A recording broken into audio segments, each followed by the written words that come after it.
రామనారాయణ గారు అసలు of course మీకు అంత అందమైన అమ్మాయి క్యారెక్టర్ ఏదో చూడాలని అనిపిస్తే ఇంకొక హీరోయిన్ నే పెట్టుకోవచ్చు కదా, హీరోని ఎందుకు హీరోయిన్ గా మార్చేయాలనిపించింది మీకు? ఏదో ఎక్స్ ఫ్యాక్టర్ కదండి, కథలోనే ఉంటుంది, మీకు కథ చూస్తే మీకు అర్థమవుతుంది యాక్చువల్లీ.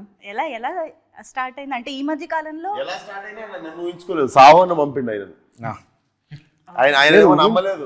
విశ్వక్ ఎందుకు చేస్తారంటే ఎందుకు చేస్తారు విశ్వక్ అనుకున్నారా, విశ్వక్ సూట్ అవుతారా లేదా అనుకున్నారా? ఎందుకు చేస్తాడు అనుకున్నా. విశ్వక్ ఉన్న ఇమేజ్ వేరు కదా, భాస్కర్ దాస్, ఫలక్నామా దాస్ ఇవన్నీ ఉన్న తర్వాత సడన్ గా లేడీ గెటప్ వేసే అంత చాలా రిస్క్ యాక్చువల్లీ, అది ఎగ్జిక్యూషన్ చాలా problem.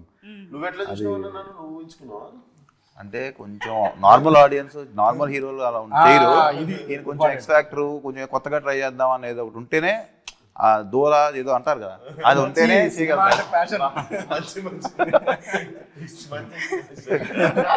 V for Vishwak same, V for versatility.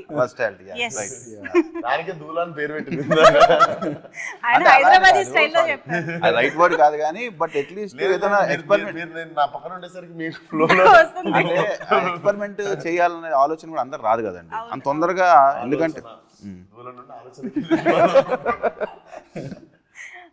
ఆ గట్స్ ఉండాలి, ప్యాషన్, ఆ పిచ్చి అన్ని వేసుకోండి. కరెక్ట్ వర్డ్, పిచ్చి.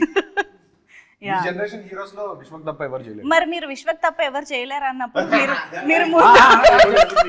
మీరు ముందు విశ్వక్ గారికి ఎందుకు వెళ్ళలేదు?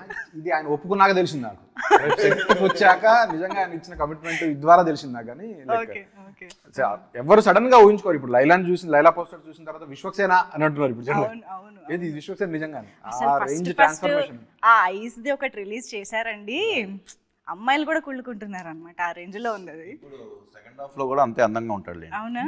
డెఫినెట్ గా, ఎందుకంటే ఇప్పుడు కొంచెం చూసుకున్నాము, అంతా అయినాక వర్క్ చాలా బాగుంది. Wow wow. ఇప్పుడు వస్తాడు, వస్తుంది మా షూటింగ్ ఇప్పుడు విశ్వక్ వస్తాడు అంటే కాదు, లైలా వస్తుంది, లైలా